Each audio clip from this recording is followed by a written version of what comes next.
All right, so the next step to making bread, we already fed our mother.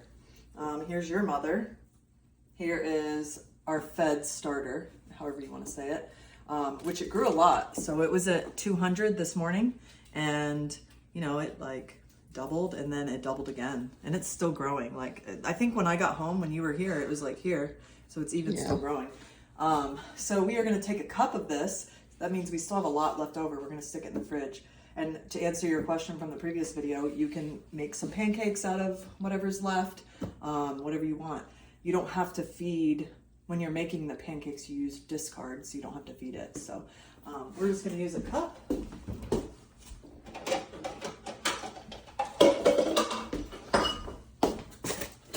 And again, we're going to weigh, just like we did before, except we do need our recipe.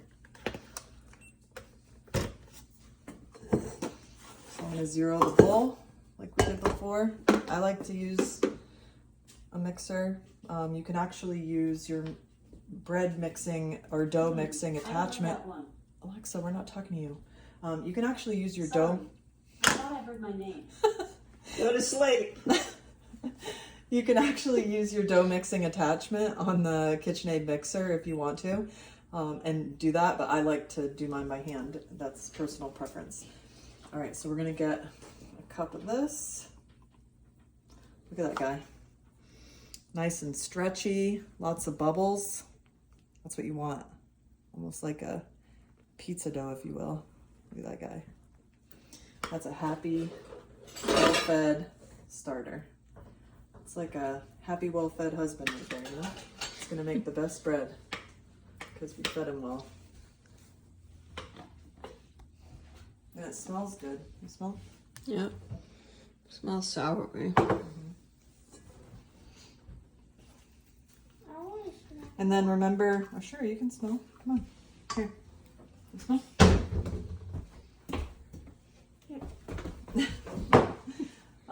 Remember we had said that we can add some of ours to yours? Oh, yeah, yeah. So if you look real quick at yours, at the difference.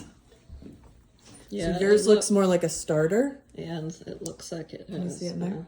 Than it does, so that looks like a hungry batch right there. So we need to feed that guy and let that guy proliferate before we make bread out of him.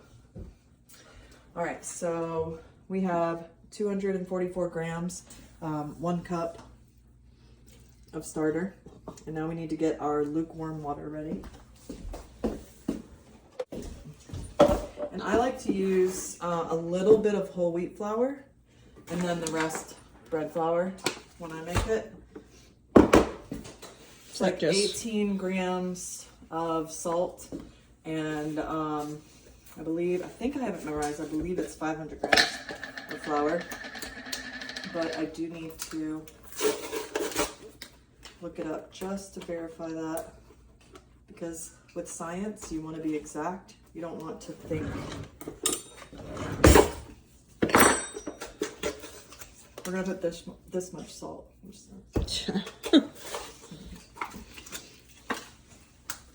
All right, like I said, I like to weigh it, so I'm gonna zero it out. And then I'm gonna spoon it in, so we do it slowly. And I like to add the salt and the water before I add the flour.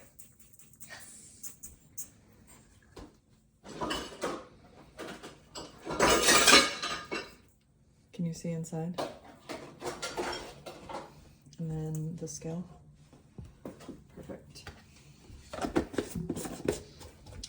All right, I'm gonna borrow your recording device for a moment. Ready? Mm-hmm. All right, so I'm gonna zero that out and I'm gonna add the water because again, just like when we did the mix earlier, we wanna mix the starter and the water together first before we add the flour. So lukewarm water, we're gonna do 397. So I'm just watching that scale go up, up, up, up, up until it gets to 397. And I do it slowly. I don't want to overwater it. from my experience, obviously this is science, so the worst thing to add is more starter. If you think that you added too much, like if you think it's like too dry and you want to make it a little more wet, if you add starter, it makes it gooey. But if you add more water, then it makes it like more rubbery. And the good thing about it being rubbery is when you're folding it, it's more dough-like. So you don't want, if it's sticky, it's more biscuit-like, and we're not making biscuits, right? We're making bread. So you want it to be nice and stretchy. And then I've noticed that if you wait until after you add the flour to add the salt, you have like big pockets of salt in your dough. Oh, okay. Especially if you're not using the stand mixer. I have one. Look at this. This is a fun story. See this tape? So I've had this mixer since 2011, I think. And Hayden decided to do an experiment and cut it after I just got it. Like I just got it on Black Friday, and he decided to do an experiment with it. And so now we have a rule that if you're going to do an experiment, you need to ask Mom first so we can talk through it. But Justin MacGyver taped it like that, and it's been good. We're going on like almost 15 years, you know? Right. All right, so I'm gonna zero this out again, okay? And then, like I said, because I like to use the, so it's 6, I'm not gonna technically measure this part. I just like to add a little. So I just add a scoop of, it just gives it a little flavor. I think that it gives it a little flavor. So it's 37 grams, but there's no rhyme or reason to the whole wheat part. I just add some. And then if like I'm running low on my bread flour, I might add more. Like if we don't have enough to get quite to 600 here. So we're just gonna keep going. And this is considered our first step, and then we're gonna do it a couple more times, but we're not gonna make you guys wait on a 3-hour video. What is that you have? All right, can you see the scale? Getting close. You got 1 more gram. Okay. All right. So now we're just gonna mix that together, and I am now the stand I'm not quite sure mixer. how to help you with that. Alexa, go to sleep. Is that a thing? Or did you just make that up? Can you What? actually make Alexa go to sleep? I don't know. All right, can you see inside the bowl? All right, so we have a stretchy situation here. Can you see in here? Yeah.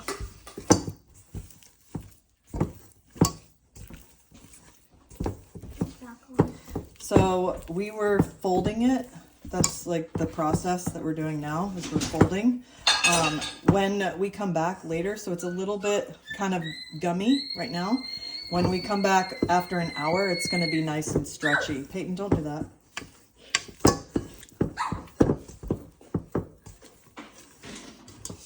And I like to use a shower cap. Some people like to use water to get it to separate from the sides. I like to use a scraper. But the shower cap, that's for sitting over it. I know you have this thing. They make these for... I have one. You have a big one? I have a for big your one. bowl? It came in a bowl. It Yeah. came like the salt kit. With a bowl? Yeah, yeah. That's super cute. So if you're bougie like Jen, you can get the, Well, I the wasn't bougie kit. I just bought it was $25 on Amazon. I was like, and it gives you all like if you wanted a brush or the thing you scrape the counter with. Nice. I don't know. Yeah, so Jen's gonna get me that for Christmas. I'm just kidding. So I use a shower cap. It does the same thing. Earlier we used on top of our starter here. I don't know if you guys saw that in the previous video, but I just took a Ziploc bag and stretched it over my starter cup. And then that's how we let it sit. I'm pretty sure, Jen, did you take a picture?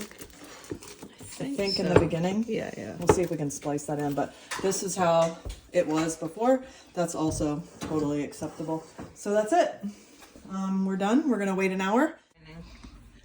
Oh, look at the student. Feeding her mother. Is it a mother or a baby? I don't know. It's your baby. Someone at the work calls it mother and baby.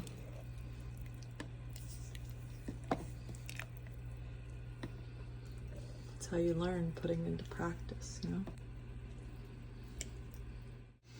So it's been an hour, and our sourdough has been sitting. This is my little shower cap I like to put on it. This is what it looks like. Now we're gonna fold it. So if you wanna put the camera to where you can see the fold, you just grab one side, fold it over, spin, grab one side, fold it over. See how it's like stretchier? Before it was much gooier. So it's already getting stretchy. It's not quite as stretchy as it will be on the next step, but it's definitely getting stretchier. So we just keep, and you can do this with your hands. Some people like to put a little water on their hands when they do it, so it keeps it from sticking to your hands. Now, if you put starter on your hands, trust me, I've tried everything, guys. I've messed this up so many times. If you put starter on your hands because you're like, oh yeah, I want it to be like extra sourdoughy or something, it will stick to your hands. But with water, it doesn't do the same thing. So just keep stretching it. And then in another hour, we're gonna mix in our ingredients because this is going to be a cranberry cheddar. So that's a cranberry cheddar there. And so we're gonna crumble that and mix it in, and I'll show you real quick. I'll bring it over. Hang on.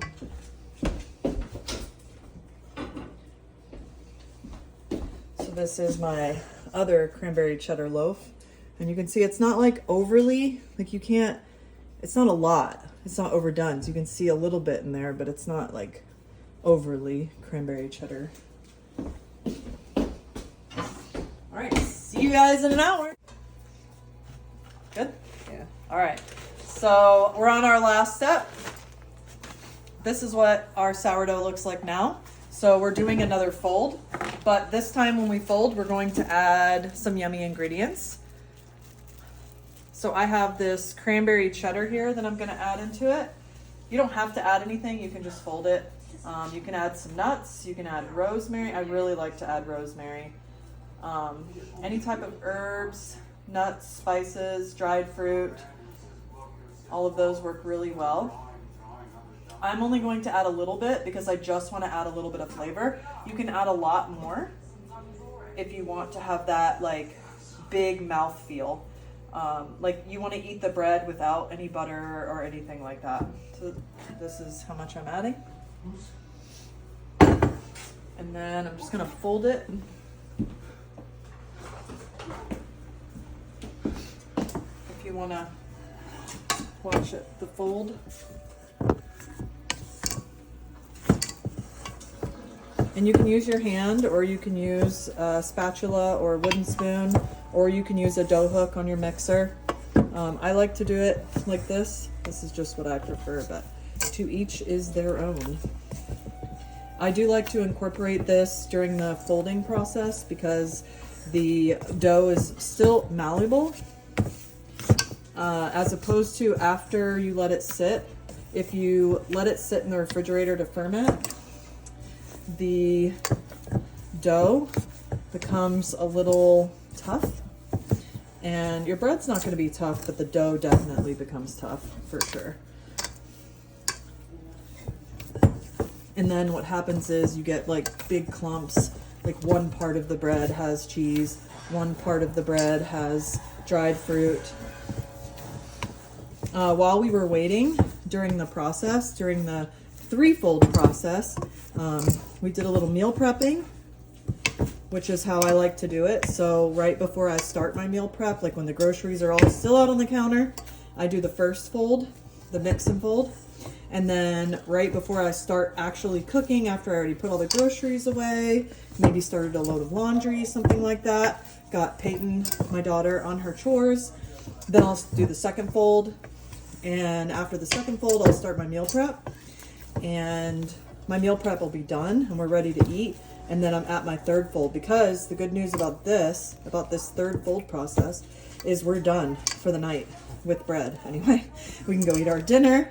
I can put my shower cap back on my mixing bowl here, and wait for the fermentation. The fermentation is a minimum of 8 hours, a maximum of 48.